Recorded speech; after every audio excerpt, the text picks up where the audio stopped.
Students JEE mains 2026 में ये integrations आया था। इंटीग्रेशंस था dx upon greatest integer function plus 4 and limit is minus pi by 2 से प्लस पाई बाई 2।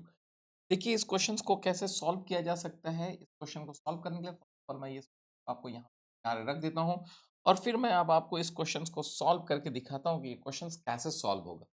सबसे पहले बच्चों क्वेश्चंस में था कि इंटीग्रेशंस माइनस पाई बाई 2 से plus pi by 2 and dx upon greatest integer function x plus 4। सो आप एक चीज देखिए कि इस जगह पे अब मैं यहाँ पे आपको बताने की कोशिश कर रहा हूँ।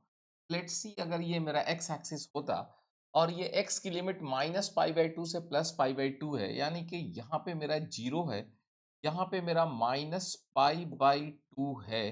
माइनस पाई बाई 2 का मतलब दिस इज जस्ट माइनस 1.57 के अप्रोक्सीमेट होगा। तो यहाँ पे एक माइनस 1 होगा। फिर यहाँ से जब जीरो से हम आगे बढ़ेंगे तो यहाँ पे एक मेरा प्लस 1 होगा और इससे आगे यहाँ पे मेरा पाई बाई 2 का मतलब अप्रोक्सीमेटली इक्वल टू 1.57 के बराबर होगा। ठीक है, तो ये और यहाँ पे मान लीजिए कि आपका ये जो है लेट्स सी आपका ये जो है वाई एक्सिस भी है। Let's see the your Y axis. ठीक है, अब आपका ये इंटीग्रेशंस जो है ना चार पार्ट में डिवाइड होने वाला, दिस एंड दिस इंटरवल में। क्यों ऐसा डिवाइड होने वाला है? लेट्स सी, हम लोग आपको पहले बोलते हैं कि ये इंटीग्रेशंस चार पार्ट में डिवाइड होने वाला है, माइनस पाई बाई 2 से लेके माइनस 1 के बीच में।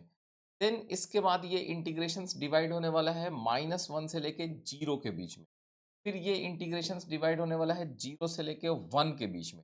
और फिर आपके पास ये इंटीग्रेशंस डिवाइड होने वाला है जिसकी लिमिट जो है 0 से 1 के बाद 1 से पाई बाई 2 के बीच में ये इंटीग्रेशंस हमारा होने वाला है। तो आप पूछेंगे कि ऐसा क्यों किया गया? देखो ये ग्रेटेस्ट इंटीजर फंक्शन x है। ग्रेटेस्ट इंटीजर फंक्शन x का क्या क्वालिटी है? ग्रेटेस्ट इंटीजर फंक्शन x में आप जानते होंगे कि अगर मैं यहाँ पे x लेता हूँ, यहाँ पे ग्रेटेस्ट इंटीजर फंक्शन x लेता हूँ, सपोज करो अगर हम जीरो लेंगे तो जीरो होगा, 0.1 लेंगे तो भी जीरो आ जाएगा, अगर हम इससे बढ़ते बढ़ते 0.999 लेंगे तो भी जीरो होगा, 1.2 लेंगे तो 1 होगा, 1 लेंगे तो 1 तो होगा ही होगा। ठीक है, तो मतलब ग्रेटेस्ट इंटीजर फंक्शन के x में अगर इसके अंदर में इंटीजर रखते हैं तो बाहर में इंटीजर निकलेगा, अगर यहाँ पे फ्रैक्शन रखते हैं तो जस्ट उससे छोटा वाला इंटीजर निकलता है। अब यहाँ देखो, जब आपकी लिमिट जो है माइनस पाई बाई 2 से लेके से माइनस 1 तक है, कहाँ से लिमिट है? माइनस पाई बाई 2 से माइनस 1 तक है। तो माइनस पाई बाई 2 से माइनस 1 तक में इस जो वैल्यू होगी वो माइनस 2 हो जाएगी। तो दिस माइनस 2 एंड प्लस 4, तो इट विल बी 1/2। ठीक है, तो ये चीज हो गया आपके पास 1/2 dx। ठीक है, यानी कि आपका ये जो पूरा फंक्शन है इसकी वैल्यू कितना है? 1/2 है।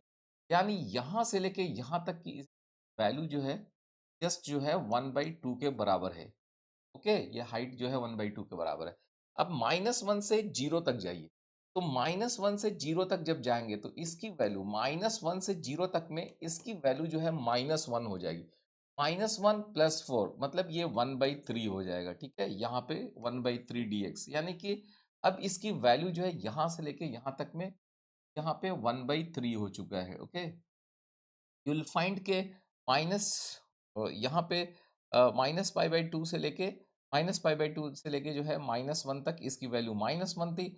उसके बाद यहाँ पे सडनली जो है यहाँ से ये वैल्यू यहाँ पे आ गया, दिस से लेके यहाँ तक जो है। Okay, this is 1/3।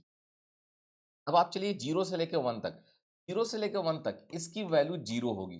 तो जीरो होगी तो 0 + 4 मतलब 1/4, 0 + 4 मतलब 1/4। तो 1/4 जो है ये this is here it is, यहाँ पे ये रहा आपका 1/4। ओके, 1/4 तक हम लोग पहुंचते हैं, ये 1/4 है। अब आप आगे बढ़िए जीरो से लेके 1 तक में, अब इस यहाँ पे जीरो से लेके 1 तक में ये इसका वैल्यू जो है 1/4 था, तो इट इज 1/4 dx। अब 1 से लेके पाई पाई पाई 2 तक में जाते हैं, तो 1 से लेके पाई बाई 2 मतलब 1 से लेके 1.57, 1 से लेके 1.57 इसकी वैल्यू 1 हो जाएगी। तो 1 + 4 नथिंग बट 1/5, तो ये हो गया 1/5 dx। ओके, तो दिस वैल्यू इस अब 1/4 से भी हम लोग नीचे आ जाते हैं, 1/5 तक का हो गया, 1/5।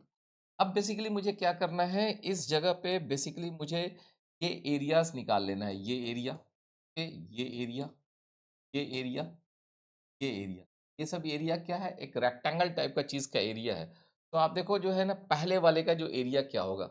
ये हाइट है मेरा 1/2 एंड ये कितना है? This distance is nothing but -1 plus pi, ठीक है? ये वाला दूरी, ये, दिस वन, दिस वन, ठीक? उसके बाद चलते हैं प्लस 1/3, ये है मेरा 1/3, ये हाइट है 1/3, ये दूरी कितनी है? ये दूरी 1 के बराबर है। प्लस अब यहाँ आ जाओ, दिस इज़ 1/4 और ये दूरी कितना है? दिस इज़ सिंपली 1 के बराबर है। अब ये कितना है? 1/5 और ये दूरी कितना है? ये वाला पाई/2 -1, just nothing but this rectangle का एरिया हमने निकाल दिया। तो ये कितना हो गया? -1/2 प्लस पाई/4 प्लस 1/3 प्लस 1/4 प्लस ये हो गया पाई/10 माइनस 1/5। तो इसको जब आप ऐड करेंगे, ओके, जब इसको आप ऐड करेंगे तो आपके पास क्या वैल्यूज निकल कर आएगा? Let's see this one.